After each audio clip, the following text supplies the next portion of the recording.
Jutland, Denmark, 29th of September 1995.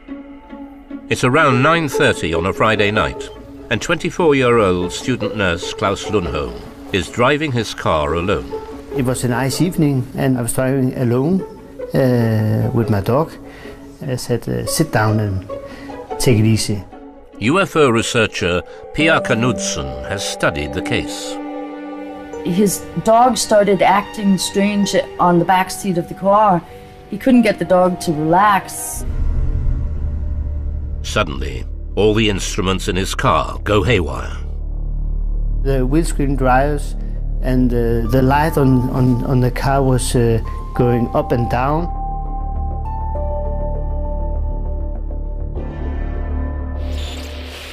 All the power and electronics in his car just failed at one time.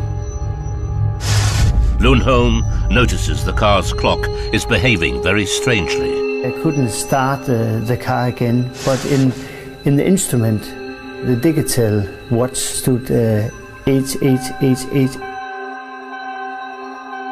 Suddenly I felt it was something is coming over the car. There came a bright light. I think, oh my God, what is this? And I look up at the front window, and I see this big thing was right over my car. He stated that if he had stood on the top of the car, he would have been able to reach it. That's how close it was to him at this point. I was very, very scared. I feel the adrenaline. I just think, okay, is this a UFO or what is it? You can see this big thing. The lights are going round and round and round. It was pulsing in different frequency. Slowly, the lights on the object dim, and it moves away from the car and disappears over some trees. Lundholm is so shocked by what he's witnessed that he only tells his close friends for fear of ridicule. But 1 month later, he decides to share his experience with a Scandinavian group of UFO enthusiasts. We didn't know about this sighting until sometimes later, when some of his friends asked him to contact us in Scandinavian UFO Information, and we sent an investigator to interview him several times. Ole Henningsen from the Scandinavian UFO Information Group SUFOI had access to since declassified files from the Danish Air Force. He believes the files offer no obvious explanation. But aviation expert Chris Yates has a theory. We're talking about two possibilities. We're talking about potentially a helicopter, or we're talking about some form of drone. Both have the ability to hover in a particular spot.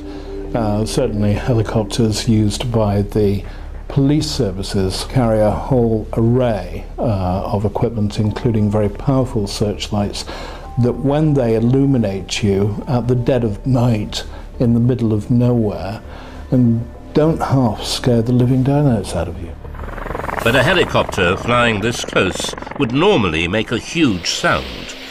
Lundholm, however, is adamant that he heard nothing. It was very, very quiet. There was no sounds. There was anything around me. I feel if I can go up to the roof at the car, I could touch the lights. While the fact that there was no sound at all was indeed strange, even stranger was when the car electrics suddenly cut out.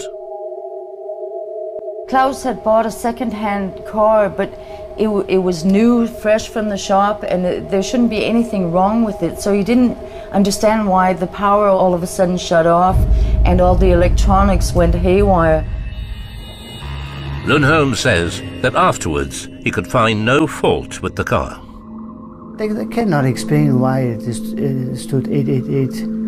I don't know. It was very, very interesting. When I started car again, the watch was normal. When one looks at a number of compelling UFO sightings, we find this suggestion that there's an electromagnetic field from the UFO that's somehow interfering with things like the engine of a car. Strange things happen, people draw connections between them, and there's not necessarily any connection. Obviously that doesn't provide a satisfactory explanation for some people who are caught up in this and who get very upset and emotional about what's happened. The Scandinavian UFO group find themselves at a loss to explain Lundholm's sighting. We have no information today of what this object was, or what this experience, what caused this experience.